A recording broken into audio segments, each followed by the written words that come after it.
आजादी का अमृत काल अभी शुरू ही हुआ है। आपके सामने अगले 25 वर्षों में भारत को विकसित राष्ट्र बनाने का लक्ष्य है। आपको वर्तमान के साथ ही देश के उज्जवल भविष्य के लिए भी जी जान से जुट जाना है। मैं आज नियुक्ति पत्र पाने वाले सभी युवाओं को और उनके परिवारजनों को बहुत बहुत बधाई और बहुत शुभकामनाएं देता हूं। साथियों, आज भारत में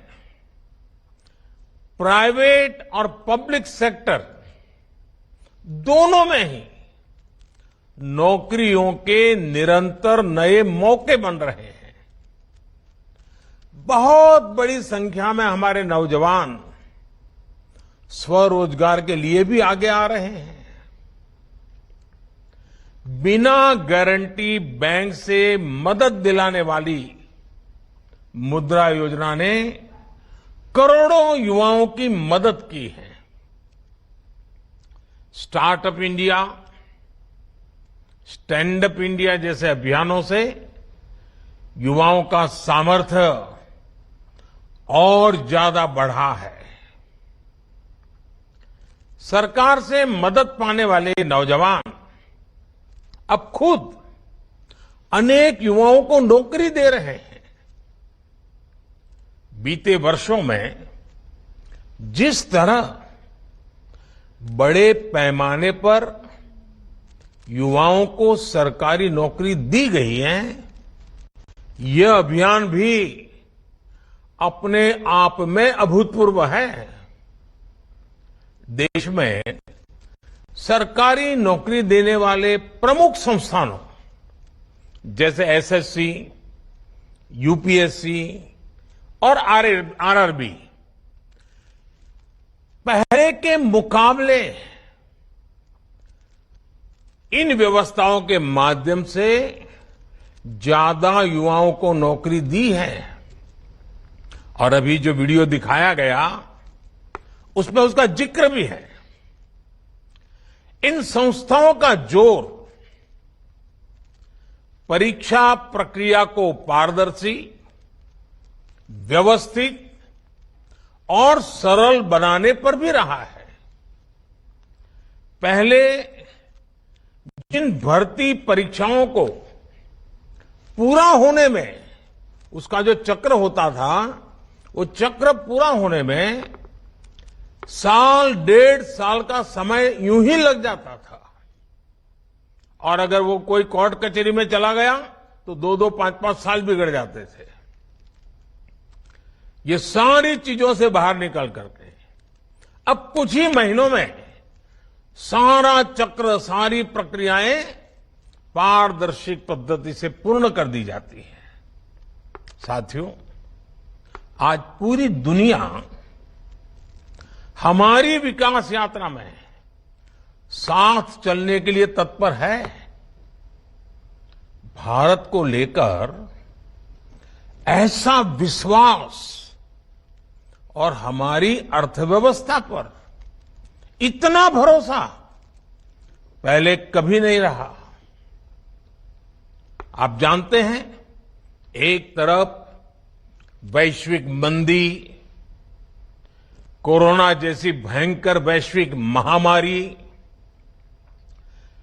दूसरी तरफ युद्ध की वजह से वैश्विक सप्लाई चेन टूटना, कितनी कितनी कठिनाइयां दुनिया में दिखाई दे रही है। इन सब के बावजूद, और युवानों, मेरे युवा साथियों, इस बात को आप गौर कीजिए, इन सारी दिक्कतों के बावजूद भी भारत अपनी अर्थव्यवस्था को नई ऊंचाई पर ले जा रहा है। आज विश्व की बड़ी बड़ी कंपनियां मैन्युफैक्चरिंग के लिए भारत आ रही है। आज भारत का विदेशी मुद्रा भंडार रिकॉर्ड स्तर पर है। जब इतनी बड़ी मात्रा में विदेशी निवेश आता है तो उससे प्रोडक्शन बढ़ता है, उद्योग का विस्तार होता है, नए नए उद्योग लगते हैं, उत्पादन बढ़ता है, एक्सपोर्ट बढ़ता है और स्वाभाविक है बिना नए नौजवानों के काम हो ही नहीं सकता और इसलिए एम्प्लॉयमेंट बहुत तेजी से बढ़ता है, रोजगार बहुत तेजी से बढ़ता है। हमारी सरकार के निर्णयों ने प्राइवेट सेक्टर में कैसे लाखों नए अवसर पैदा किए हैं। अभी हमारे डॉक्टर जितेंद्र सिंह जी विस्तार से वो एक एक वाक्य में ब्यौरा दे रहे थे, लेकिन मैं जरा एक उदाहरण आपके सामने रखना चाहता हूं। जैसे ऑटोमोबाइल सेक्टर, देश की जीडीपी में इस सेक्टर का योगदान 6.5% से ज्यादा है। पिछले कुछ वर्षों में भारत की ऑटोमोटिव इंडस्ट्री ने बड़ी छलांग लगाई है। आज भारत से पैसेंजर व्हीकल दुनिया के कई देशों में एक्सपोर्ट उनका बढ़ रहा है। कॉमर्शियल व्हीकल का एक्सपोर्ट, इतना ही नहीं, हमारे 3 व्हीलर 2 व्हीलर्स उसके एक्सपोर्ट में भी बहुत वृद्धि हो रही है। 10 साल पहले ये इंडस्ट्री 5 लाख करोड़ रुपए के आसपास थी। आज ये इंडस्ट्री 5 लाख करोड़ से जंप लगा करके 12 लाख करोड़ रुपए से भी ज्यादा की हो गई है। इलेक्ट्रिक मोबिलिटी का भी भारत में लगातार विस्तार हो रहा है। ऑटोमोबाइल सेक्टर को भारत सरकार की पीएलआई स्कीम से भी बहुत मदद मिल रही है। तेजी से आगे बढ़ते हुए ऐसे ही सेक्टर्स लाखों युवाओं के लिए रोजगार के नए मौके बना रहे हैं। साथियों, आज भारत एक दशक पहले की तुलना में ज्यादा स्थिर, ज्यादा सुरक्षित और ज्यादा मजबूत देश है। राजनीतिक भ्रष्टाचार, योजनाओं में गड़बड़ी, जनता जनार्दन के धन का दुरुपयोग, पुरानी जितनी सरकारें आप देखेंगे उनकी पहचान यही बन गई थी। आज भारत को उसकी राजनीतिक स्थिरता के लिए जाना जाता है। पॉलिटिकल स्टेबिलिटी ये दुनिया में बहुत मायना रखती है। आज भारत सरकार की पहचान उसके निर्णायक फैसलों से होती है। एक डिसिसिव गवर्नमेंट। आज भारत सरकार की पहचान उसके आर्थिक और प्रगतिशील सामाजिक सुधारों से हो रही है। ग्लोबल एजेंसियां लगातार इस बात को घोषित कर रही हैं, अनुमान लगा रही हैं और विश्वास से कह रही है कि चाहे हाईवे का निर्माण हो या रेलवे का, ईज ऑफ लिविंग की बात हो या फिर ईज ऑफ डूइंग बिजनेस की चर्चा, भारत पिछली सरकारों की तुलना में बहुत बेहतर प्रदर्शन कर रहा है। बीते वर्षों में भारत ने अपने फिजिकल इंफ्रास्ट्रक्चर पर और अपने सोशल इंफ्रास्ट्रक्चर पर लाखों करोड़ रुपए का निवेश किया है। लाखों करोड़ रुपए के इस निवेश ने भी रोजगार के करोड़ों अवसर बनाए हैं। अब जैसे सोशल इंफ्रास्ट्रक्चर का मैं एक उदाहरण देता हूं आपको, जो हमारे सामाजिक जीवन से जुड़ा हुआ विषय है, और वो है पानी। और उसके लिए हमने चलाया है जल जीवन मिशन।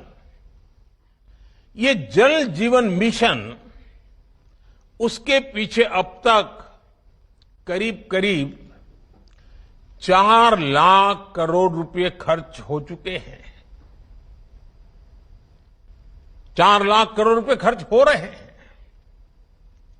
जब ये मिशन शुरू हुआ था तो ग्रामीण इलाकों में हर 100 में से, यानी 100 घर अगर गांव में है तो सिर्फ 15 घर ही थे जहां पाइप से पानी आता था। ये मैं एवरेज बता रहा हूं। 100 घर में से 15 घर में पाइप से पानी आता था। आज जल जीवन मिशन की वजह से हर 100 में से 62 घरों में पाइप से पानी आने लगा है और अभी भी तेज गति से काम चल रहा है।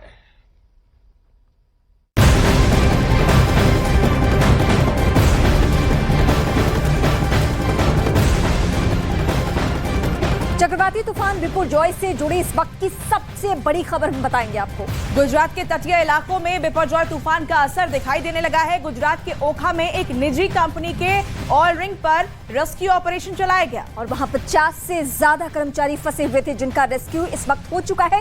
ये राहत की खबर है, ये इस वक्त की सबसे बड़ी खबर है। कोस्ट गार्ड की टीम ने हेलीकॉप्टर की मदद से सभी कर्मचारियों को एयरलिफ्ट किया और उन्हें सुरक्षित जगह पर पहुंचाया गया। एक्सक्लूसिव तस्वीरें भी उसकी सामने आ चुकी है। भारतीय कोस्ट गार्ड की तरफ से ये रेस्क्यू ऑपरेशन चलाया गया और सभी लोगों को सुरक्षित जगह पर फिलहाल पहुंचा दिया गया है। गुजरात के ओखा से ये तस्वीर आप देख रहे हैं। और एक दो नहीं बल्कि 50 ऐसे कर्मचारी हैं जिनको एयरलिफ्ट किया गया है। ये तस्वीरें इस वक्त एक्सक्लूसिव हम आपको दिखा रहे हैं। हेलीकॉप्टर से कोस्ट गार्ड की टीम ने रेस्क्यू किया है।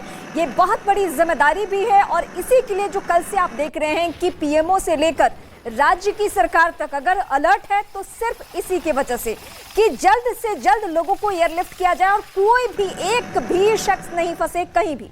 और देखिए यही तस्वीर अब हम आपको दिखाने जा रहे हैं किस तरीके से महातूफान का असर दिखाई दे रहा है और सबसे बड़ी जिम्मेदारी सरकार की क्या है कि लोगों को सुरक्षित पहुंचाया जा सके। ऐसे में एक निजी कंपनी के ये कर्मचारी हैं, 50 इनकी संख्या बताई जा रही है। देखिए किस तरीके से हेलीकॉप्टर की मदद से इन सभी का रेस्क्यू किया गया है। गुजरात के ओखा से ये तस्वीर जो है वो सामने आई है। हेलीकॉप्टर की मदद से इन सभी को एक एक करके सुरक्षित स्थानों पर पहुंचा दिया गया। ये राहत भरी खबर है और इस खबर को देखने के बाद वो तमाम लोग जो कहीं फंसे हुए हैं या किसी मुसीबत में हो सकते हैं वो भी राहत की सांस लेंगे कि सरकार के स्तर पे हर वो कदम उठाए जाएंगे जिससे कि एयरलिफ्ट किया जा सके या कहीं कोई फंसा है तो उसको वहां से सुरक्षित जगहों पे लाया जा सके। ये पहली जिम्मेदारी है। बिल्कुल, और ये तस्वीरें आपके सामने हैं। हेलीकॉप्टर से रेस्क्यू इन सभी लोगों का किया गया है। और एक बार फिर से चलिए हम रुख कर लेते हैं हमारे सहयोगियों का जो इस वक्त ग्राउंड जीरो पर डटे हुए हैं। सबसे पहले चलते हैं हमारे सहयोगी जनक दवे के पास।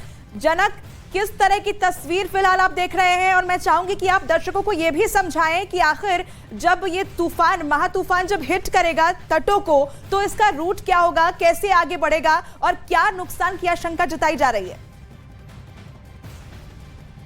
देखिए अभी का अगर आईएमडी के फोरकास्ट को देखें तो लगभग 300 किलोमीटर दूर यहाँ से और हर प्रति घंटे 8 किलोमीटर की रफ्तार से वो आगे भी बढ़ रहा है, तो अब रेडियस उसका बड़ा है। तो आप देवभूमि द्वारका से लेके मांडवी तक का आप हिस्सा देख लीजिए, कच्छ का या नलिया तक आप देख लीजिए, इन पूरे इलाकों में ये असर करेगा और जब हिट करेगा उस समय 135 किलोमीटर प्रति घंटे की रफ्तार से हवाएं चलेगी। हवाएं का रुख कैसा होगा अभी आपको मैं केवल दिखा देता हूं, उसका एक एग्जाम्पल दिखा देता हूं। अभी 300 किलोमीटर दूर है, फिर भी किस हद तक यहाँ पर हवाएं चल रही है, खासतौर पर जगहों पर। और ये घर की तस्वीर है, यहाँ पर मैं दिखा देता हूँ, कैमरामैन दिखाएंगे। एक व्यक्ति यहाँ पर नहीं है, सारे के सारे लोगों को यहाँ से इवैक्यूएट कर लिया गया है, सुरक्षित जगहों पर पहुंचा दिया गया है। और इस इलाके में सामने आप देख रहे हैं ये पूरा सॉल्ट लेक, यहाँ पे सॉल्ट कंपनी है, सॉल्ट कंपनी के लोगों को भी यहाँ से सुरक्षित जगहों पर